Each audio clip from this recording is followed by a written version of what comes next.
மணி நேரங்களில் பெஞ்சல் புயல் கரையை கடக்க இருக்கும் நிலையில் ஏராளமான பொதுமக்கள் ஆபத்தை உணராமல் பட்டினம்பாக்கம் கடற்கரையில் குவிந்திருக்கிறார்கள். இது குறித்த கூடுதல் விவரங்களை வழங்க அங்கிருக்கும் நமது செய்தியாளர் சாமுவேல் எபினேசரிடம் கேள்விகளை முன்வைக்கலாம். சாமுவேல் எபினேசர், இந்த இரவு நேரத்தில் அதுவும் காற்றின் வேகம் அதிகரித்திருக்கிற சூழல்ல பொதுமக்கள் அங்கு அந்த அபாயத்தை உணராமல் ஆபத்தை உணராமல் கூடியிருக்கிறார்களே, எவ்வளவு பேர் அங்கு இருக்கிறாங்க? காவல்துறையினர் என்ன மாதிரியான அறிவுறுத்தல்களை வழங்குகிறார்கள்? சொல்லுங்க.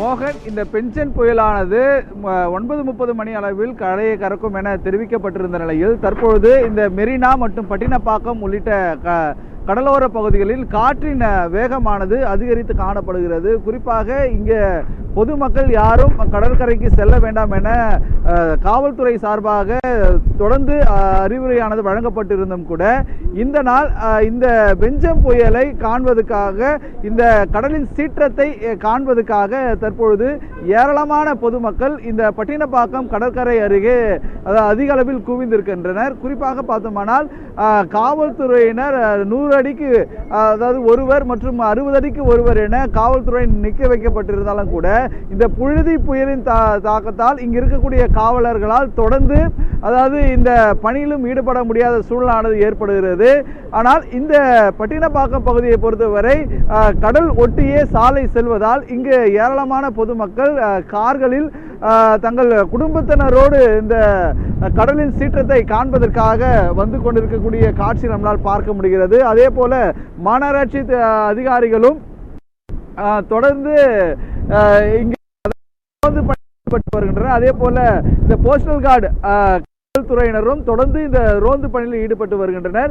ஈடுபட்டு வந்தாலும் அங்க இருக்கக்கூடிய பொதுமக்களை கடல் ஓரத்தில் இருந்து வெளியே அப்புறப்படுத்தக்கூடிய பணியில் தொடர்ந்து காவல்துறை ஈடுபட்டு வந்தாலும் கூட பொதுமக்கள் ஆபத்தை உணராமல் சுமார் 100கணக்கான பொதுமக்கள் இங்கு சீறி பாய்ந்து வரக்கூடிய இந்த அலையில் குளிப்பதற்காக அவர்கள் இங்கு அதிக அளவில் குவிந்து வருகின்றனர். ஒருபுறம் பொதுமக்கள் இங்கிருந்து வெளியேறக்கூடிய பட்சத்தில் மறுபுறம் அங்கிருந்து பொதுமக்கள் கடற்கரையை நோக்கி வருகின்றனர். ஆனால் காவல்துறையினர் குறைந்த அளவுக்கே இந்த பகுதியில் பாதுகாப்பு பணி ஈடுபட்டு வருகின்றனர். ஆனால் இந்த பொதுமக்களுடைய வருகையும் அதிகரித்து காணப்படுது.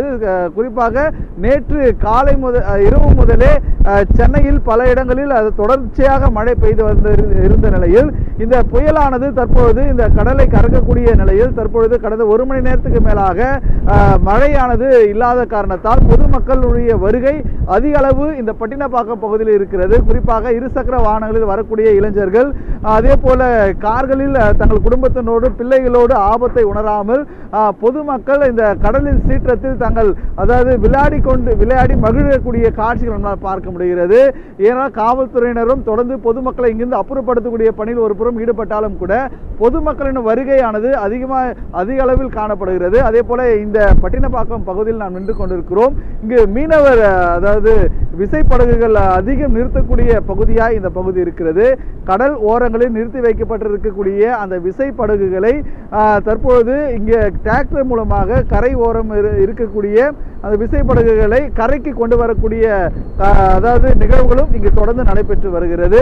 பொதுமக்கள் ஒரு புறம் விசைப்படகு தொழிலாளர்கள் தங்களுடைய படகுகளை கரைக்கு கொண்டு வருகிறார்கள். அதே போல பொதுமக்கள் யாரும் கூட வேண்டாம் என காவல்துறை அறிவுரை வழங்கி வந்தாலும் கூட பொதுமக்கள் இதை யாரும் கேளாமல் தங்களுடைய ஆபத்தையும் உணராமல் இந்த காற்றின் சீற்றம் அதிகமாய் இருப்பதையும் உணராமல் இந்த அலையில் விளையாடி மகிழ்வதற்காக ஏராளமானவர் இங்கு குவிந்து வருவது குறிப்பிடத்தக்கது. மோகன்,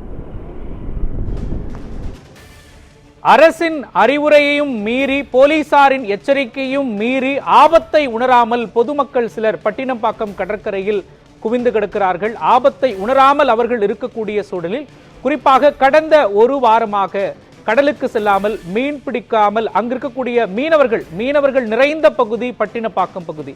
அங்குள்ள மக்கள் இந்த மழையினால் எந்த அளவிற்கு பாதிப்பை இந்த புயலினால் சந்தித்திருக்கிறார்கள்? சொல்லுங்க.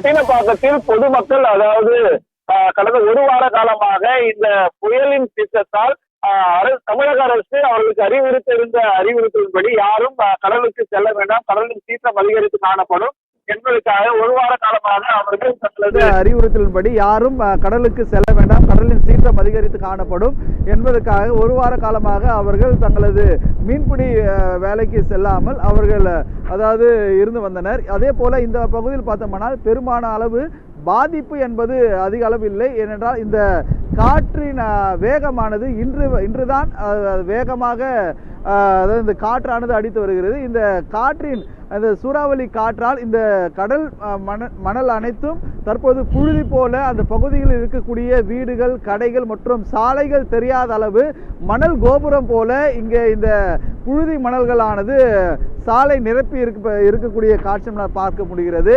இந்த புழுதி மணல் தான் இங்கு இருக்கக்கூடிய வீடுகளில் இருக்கக்கூடிய உணவு மற்றும் அவர்களுடைய அதாவது உடைமைகளிலும் இந்த புழுதி புடலானது அதாவது அதிக அளவில் இந்த பகுதியில் வந்து பாதிப்பு ஏற்படுகிறது என கூறலாம். அது மட்டுமல்லாமல் இந்த மீன்பிடி படகுகள் மற்றும் இங்கே மீன் வியாபாரம் செய்யக்கூடிய அளவுக்கு அவர்கள் சிறிதளவு ஆங்காங்கே கடைகளானது அமைத்து இருக்கின்றனர்.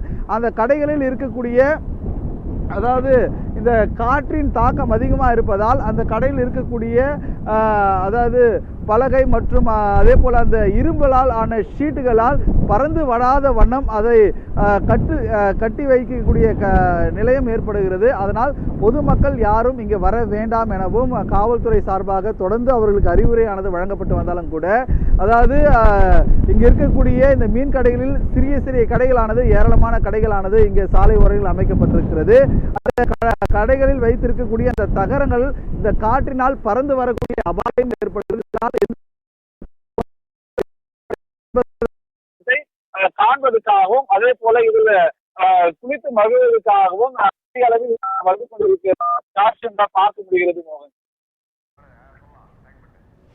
பல்வேறு சிரமங்களுக்கு மத்தியில் விரிவான விவரங்களையும் காட்சிகளையும் வழங்கியதற்காக நன்றி சாமுவேல் எபினேசர்.